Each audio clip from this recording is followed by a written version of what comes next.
Hello दोस्तों, नमस्कार। आपके अपने YouTube चैनल गुरु केंद्र क्लासेस में आपका एक बार फिर से स्वागत है। तो हिंदी की विजय सीरीज का ये हमारा पार्ट नंबर 2 है, जिसमें आज हम हिंदी भाषा के इतिहास का अगला जो पार्ट है हमारा विश्व हिंदी सम्मेलन और बोलियाँ, उसको देखेंगे। तो आइए शुरू करते हैं। हिंदी की प्रमुख बोलियाँ एवं उनके नामकरण करने वाले विद्वान, यानी किस बोली का नामकरण किस विद्वान ने किया है, आइए देखते हैं। पहला है खड़ी बोली। तो खड़ी बोली का नामकरण किसने किया है? तो खड़ी बोली का नामकरण धीरेन्द्र वर्मा ने किया है। किसने किया है? धीरेन्द्र वर्मा ने। कौरवी, कौरवी का राहुल सांस्कृत्यायन किसने किया है? राहुल सांस्कृत्यायन ने। बिहारी हिंदी का नामकरण ग्रियर्सन ने किया है। राजस्थानी हिंदी का भी किसने किया है? ग्रियर्सन ने किया है। किसने किया है? ग्रियर्सन ने। ब्रज बोली ईश्वरचंद गुप्त। भोजपुरी रेमंड। मैथिली कोलब्रुक। और डिंगल बांकीलाल। तो डिंगल का नामकरण किसने किया है? बांकीलाल ने किया है। तो ये तो थे हमारे कुछ विद्वान जिन्होंने बोलियों का नामकरण किया हुआ था। एक बार फिर से देख लेते हैं। खड़ी बोली का धीरेन्द्र वर्मा, कौरवी का राहुल सांस्कृत्यायन, बिहारी हिंदी का ग्रियर्सन, राजस्थानी का ग्रियर्सन, ब्रज बोली का ईश्वरचंद गुप्त, भोजपुरी का रेमंड और मैथिली का कोलब्रुक, डिंगल का बांकीलाल। अगला टॉपिक हमारा विश्व हिंदी सम्मेलन।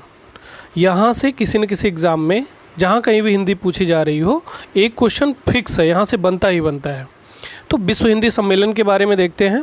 हिंदी भाषा का सबसे बड़ा अंतर्राष्ट्रीय सम्मेलन है। ये क्या है?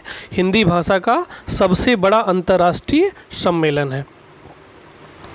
10 जनवरी 1975 को प्रथम विश्व हिंदी सम्मेलन का आयोजन किया गया। तो प्रथम विश्व हिंदी सम्मेलन का आयोजन कब किया गया? तो 10 जनवरी 1975 को किया गया। कब किया गया है?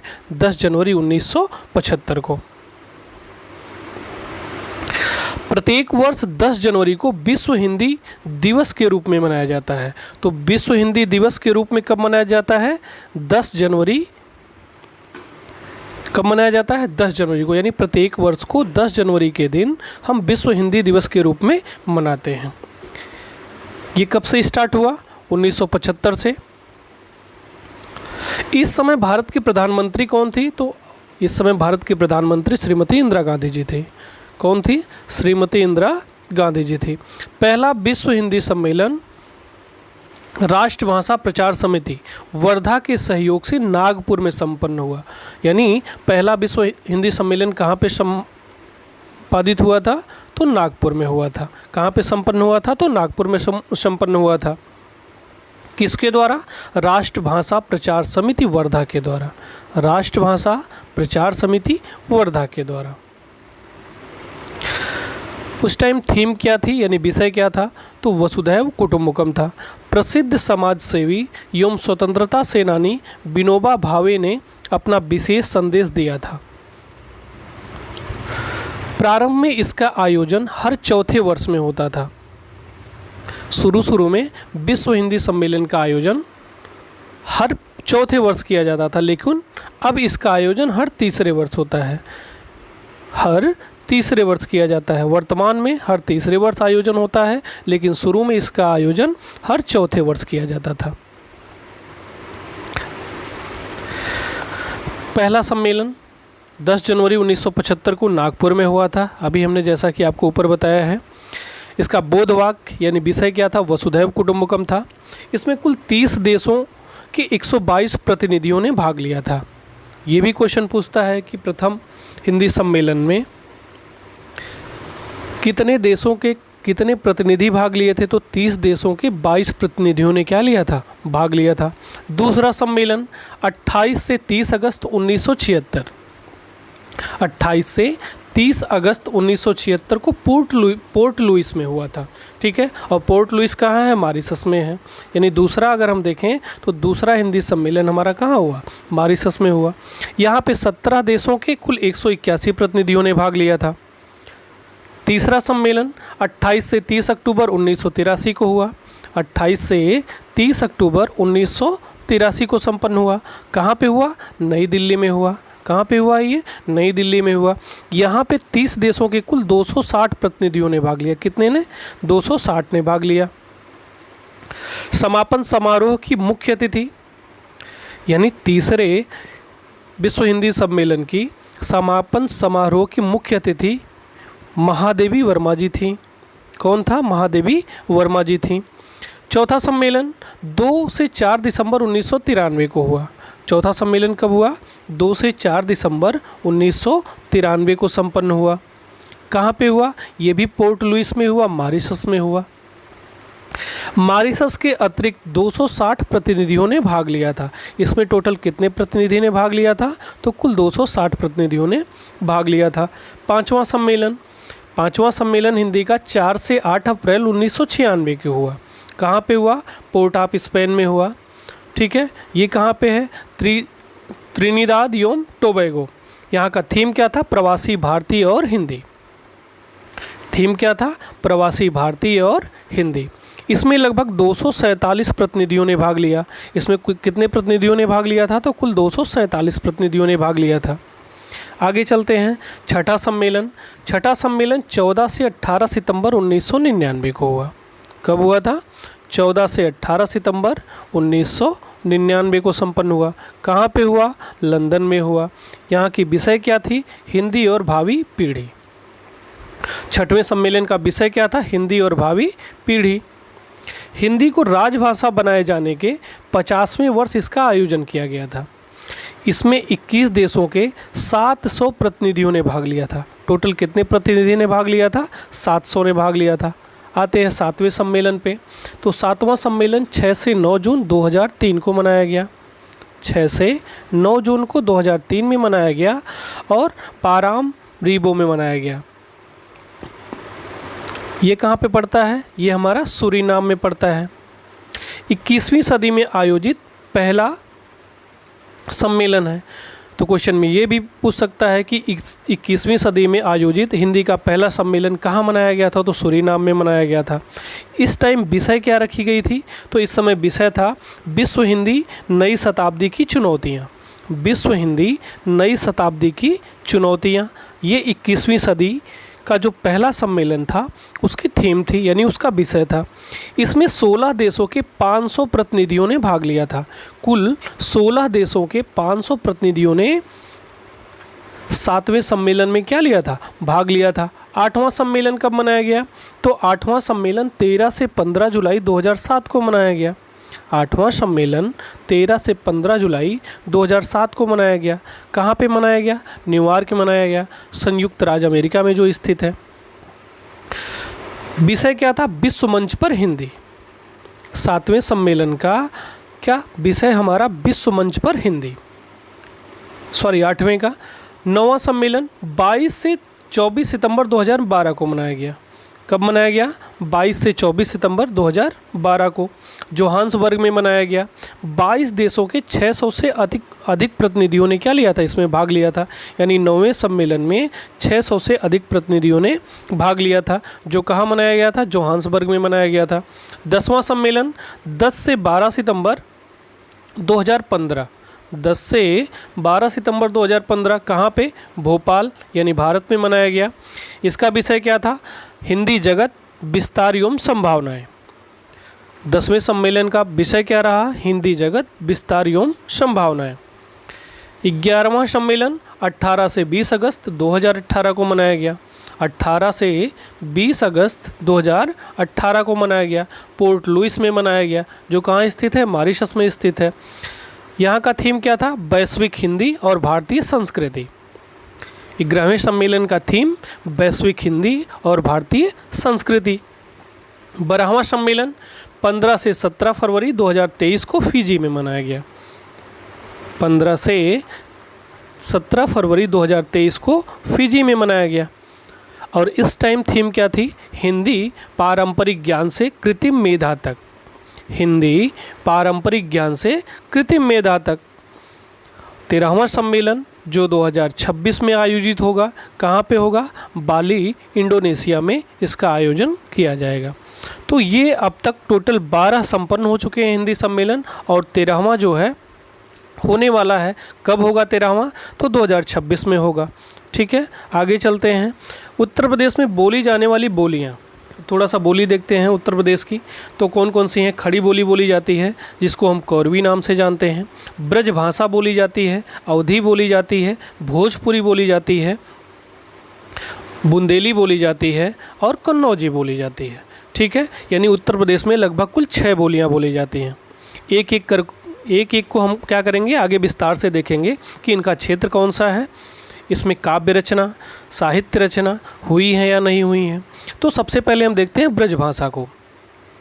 तो ब्रज भाषा का यानी इसका प्राचीन नाम सूरसेन, ब्रज भाषा का प्राचीन नाम सूरसेन। और ब्रज का अर्थ होता है गोस्थली। ब्रज का अर्थ गोस्थली यानी अर्थात गोचारण स्थल, अर्थात जहाँ पे गाय के चरने का स्थान हो। जहाँ पे गाय के चरने का स्थान हो वो हमारा क्या कहलाता है? वो हमारा कहलाता है गोस्थली। ये हमारा ब्रज का अर्थ है। ये कहाँ से निर्मित हुई है, इसका विकास कहाँ से हुआ है? तो इसका विकास सौरसेनी अपभ्रंश से हुआ है, सौरसेनी अपभ्रंश से हुआ है।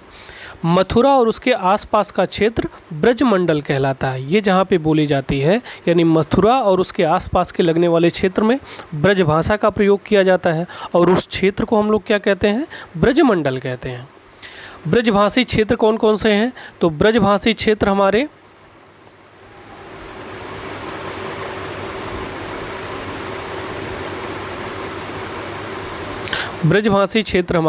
मथुरा, आगरा, अलीगढ़, हाथरस, एटा, मैनपुरी, धौलपुर, फिरोजाबाद, बरेली, बुलंदशहर, बदायूं, यानी इन सब स्थानों पे ब्रज भाषा का प्रयोग किया जाता है, यानी ब्रज बोली बोली जाती है।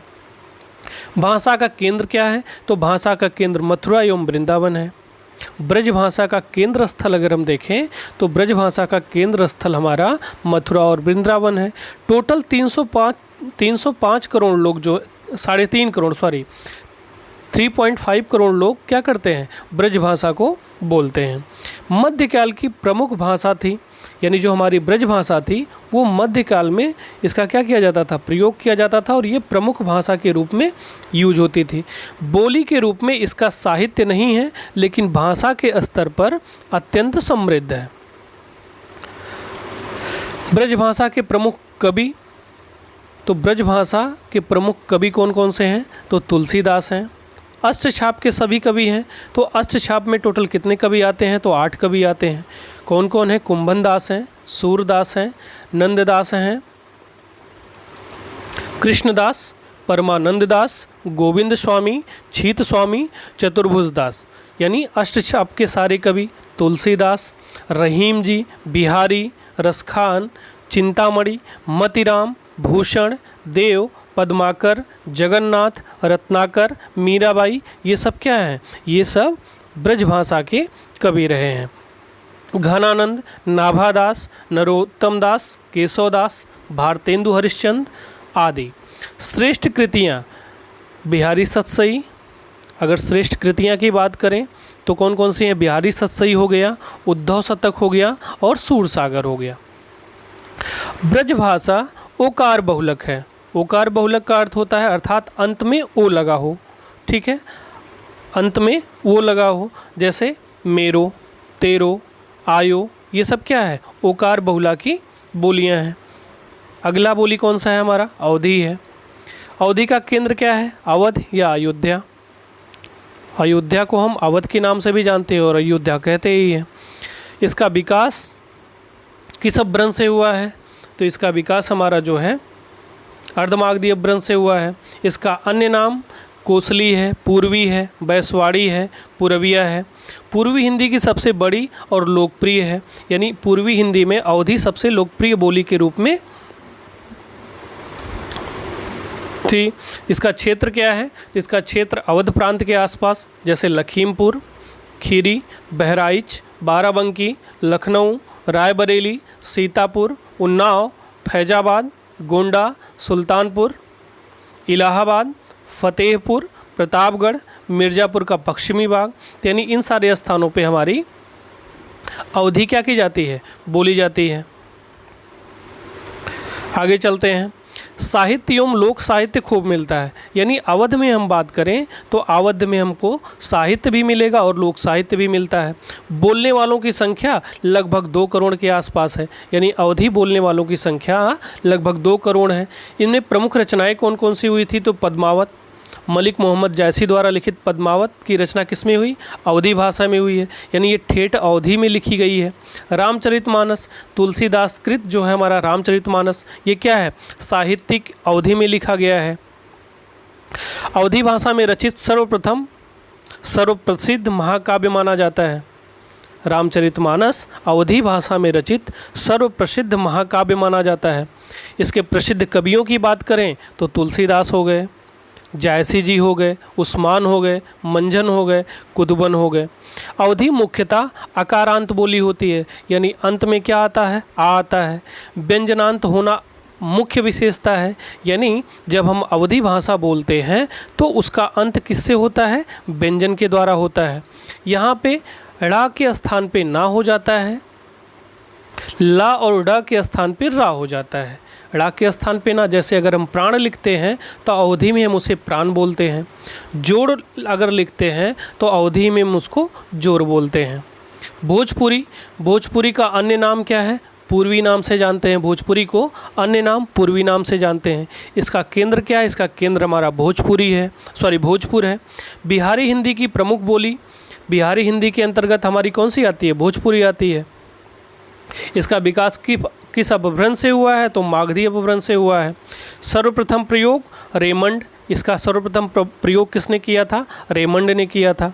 इसके क्षेत्र कौन कौन से हैं भोजपुरी के? तो गोरखपुर हो गया, देवरिया हो गया, गाजीपुर हो गया, बलिया, बनारस, मिर्ज़ापुर, जौनपुर, बस्ती, चंपारण, छपरा, सिवान, गोपालगंज, सारण और पूर्वी फैजाबाद, इन सारे क्षेत्रों में हमारी भोजपुरी बोली जाती है। अगर भारत के बाहर की बात करें, भोजपुरी कहाँ बोली जाती है? जैसे मॉरिशस में बोली जाती है, सूरीनाम में बोली जाती है, फिजी में बोली जाती है, त्रिनिडाड में बोली जाती है और गुयाना में बोली जाती है। भिखारी ठाकुर को भोजपुरी का शेक्सपियर कहा जाता है। तो भोजपुरी का शेक्सपियर किसे कहा जाता है? तो भिखारी ठाकुर को कहा जाता है। भोजपुरी का भारतेंदु भी नहीं कहा जाता। यानी भिखारी ठाकुर को भोजपुरी का शेक्सपियर और भारतेंदु, भोजपुरी का भारतेंदु और शेक्सपियर भिखारी ठाकुर को कहा जाता है। भिखारी ठाकुर की प्रमुख रचना विदेशिया एक क्या है? लोक नृत्य है। विदेशिया किसके द्वारा रचित है? भिखारी ठाकुर के द्वारा रचित है। ये क्या है? एक लोक नृत्य है।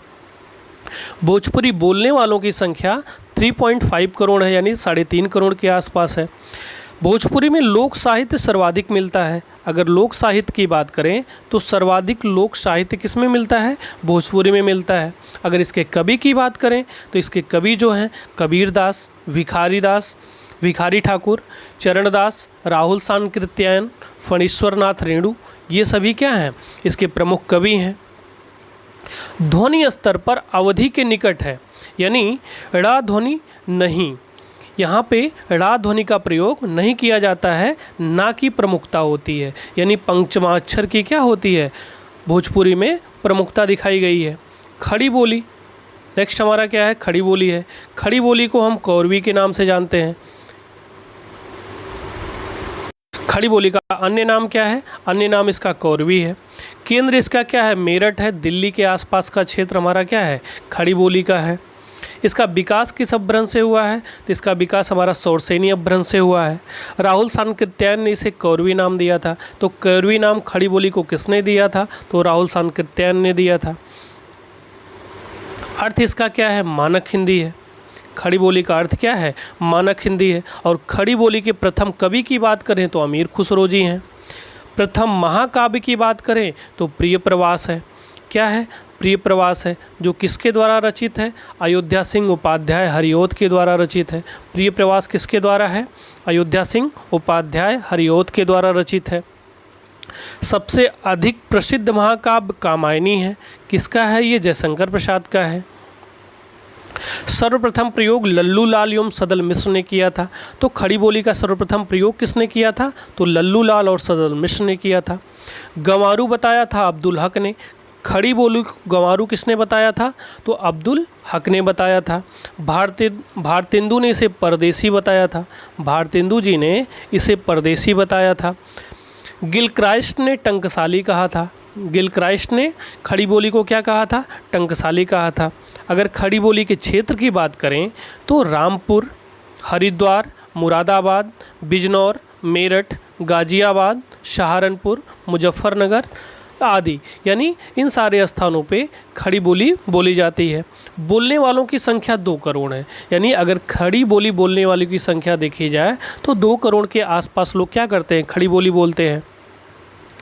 इनकी जो खड़ी बोली की जो ध्वनियाँ हैं दीर्घ स्वरांत हैं, ठीक है, और रा के स्थान पे क्या हो जाता है? ना हो जाता है। अंग्रेजी की आ को भी इसमें क्या किया गया है? स्थान दिया गया है। अंग्रेजी के आ को भी खड़ी बोली में स्थान दिया गया है। अगली बोली हमारी कौन सी है? बुंदेली है। बुंदेलखंड क्षेत्र में बोली जाने वाली बोली, ठीक है। बुंदेली कहाँ बोली जाती है? तो बुंदेलखंड क्षेत्र में बोली जाती है। इसका विकास किस अपभ्रंश से हुआ है? तो इसका विकास हमारा सौरसेनी अपभ्रंश से हुआ है। ये कैसी है? ओकार बहुला बोली है। इसका क्षेत्र कौन कौन सा है? झांसी है, उरई है, जालौन है, हमीरपुर है, दतिया है, बांदा के पश्चिमी भाग, यानी इन सारे क्षेत्रों में हमारी बुंदेली बोली जाती है। इसकी उपबोलियाँ कौन कौन सी हैं? तो इसकी उपबोलियाँ राठौरी हैं, लोहाती हैं और बनाफरी हैं। राठौरी, लोहाती और बनाफरी। आल्हा क्या है? एक सौर्य लोक गाथा है, ठीक है, जो किसमें? बनाफरी उपबोली में लिखा गया है। अगली हमारी बोली कौन सी है? कन्नौजी है। इसका विकास किस अपभ्रंश से हुआ है? तो सौरसेनी अपभ्रंश से हुआ है। ये कैसी बोली है? ओकार बहुला बोली है। इसका मुख्य केंद्र कौन सा है? कन्नौज है। इसका मुख्य केंद्र कन्नौज है, ठीक है। कन्नौज का पुराना नाम क्या था? कान्यकुब्ज था। इसके क्षेत्र यानी कन्नौजी बोले जाने वाले क्षेत्र कौन कौन से हैं? इटावा है, पीलीभीत है, इटावा है, पीलीभीत है, फर्रुखाबाद है, कानपुर है, हरदोई है, कन्नौज है। इसमें साहित्य रचना नहीं के बराबर हुई है, यानी कन्नौजी बोली में साहित्य रचना नहीं के बराबर है। अब कुछ महत्वपूर्ण तथ्य हैं, जैसे गारो मेघालय की क्या है? बोली है। गारो मेघालय राज्य की क्या है? बोली है। बांग्ला त्रिपुरा राज्य की राजभाषा है। बांग्ला कहाँ की राजभाषा है? त्रिपुरा की है। विश्व हिंदी सचिवालय कहाँ पे स्थित है? तो मॉरिशस में स्थित है। डिंगल भाषा का अन्य नाम क्या है? भाट भाषा है। डिंगल भाषा का अन्य नाम क्या है? भाट भाषा है। केंद्रीय हिंदी निदेशालय का हेडक्वार्टर कहाँ है? तो केंद्रीय हिंदी निदेशालय का हेडक्वार्टर नई दिल्ली में स्थित है। केंद्रीय हिंदी संस्थान कहाँ पे स्थित है? तो आगरा में स्थित है। केंद्रीय हिंदी संस्थान आगरा में स्थित है। निबट्ठा बघेली की क्या है? उपबोली है। निबट्ठा किसकी उपबोली है? तो ये हमारी बघेली की उपबोली है। देवनागरी लिपि का सर्वप्रथम प्रयोग जयभट्ट के शिलालेख से मिलता है। तो देवनागरी लिपि का सर्वप्रथम प्रयोग कहाँ से मिलता है? तो जयभट्ट के शिलालेख से मिलता है। भारत के लिए हिंदी भाषा का नाम सबसे पहले राजा राम मोहन राय ने सुझाया था। भारत के लिए हिंदी भाषा का नाम सबसे पहले राजा राम मोहन राय ने सुझाया था। तमिल, तेलुगु, कन्नड़, मलयालम द्रविड़ भाषा परिवार की भाषा हैं। तो द्रविड़ भाषा परिवार की भाषाएं कौन कौन सी हैं? तमिल है, तेलुगु है, कन्नड़ है और मलयालम है। काशिका बोली का क्षेत्र यानी काशी के आसपास बोली जाने वाली बोली कौन सी है? काशिका बोली है। इसका क्षेत्र कौन सा है? वाराणसी है, आजमगढ़ है, इलाहाबाद है। भारत की संपर्क भाषा कौन सी है? हिंदी है। विश्व की संपर्क भाषा कौन सी है? अंग्रेजी है। वर्तमान में सर्वाधिक बोली जाने वाली भाषा का सही क्रम क्या है? तो सबसे अधिक कौन सी बोली जाती है? हिंदी बोली जाती है। उसके बाद बांग्ला बोली जाती है, उसके बाद मराठी बोली जाती है, उसके बाद तेलुगु बोली जाती है और उसके बाद तमिल बोली जाती है। यानी सर्वाधिक बोली जाने वाली भाषा कौन सी है? हिंदी है। तो ये तो हमारा था विश्व हिंदी सम्मेलन और बोलियों से संबंधित पार्ट 2 हिंदी का, जिसको हमने हिंदी भाषा के सामान्य परिचय एवं बोलियों एवं सम्मेलन के द्वारा कवर किया है। तो अब इन सारे टॉपिक से अगर आपसे कहीं भी क्वेश्चन पूछा जा रहा है किसी भी एग्ज़ाम में, चाहे वो किसी स्टेट से संबंधित हो, तो एक भी क्वेश्चन आपका गलत नहीं होने वाला है। अब इसके बाद हम इस पे अब तक जितने भी क्वेश्चन पूछे गए हैं उन सारे क्वेश्चन को प्रैक्टिस के तौर पे कराएंगे। तो आज के लिए बस इतना ही। धन्यवाद। जय हिंद, नमस्कार। यदि आप हमारे चैनल पर नए हों तो प्लीज़ हमारे चैनल को शेयर करें, सब्सक्राइब करें एंड लाइक करें। धन्यवाद।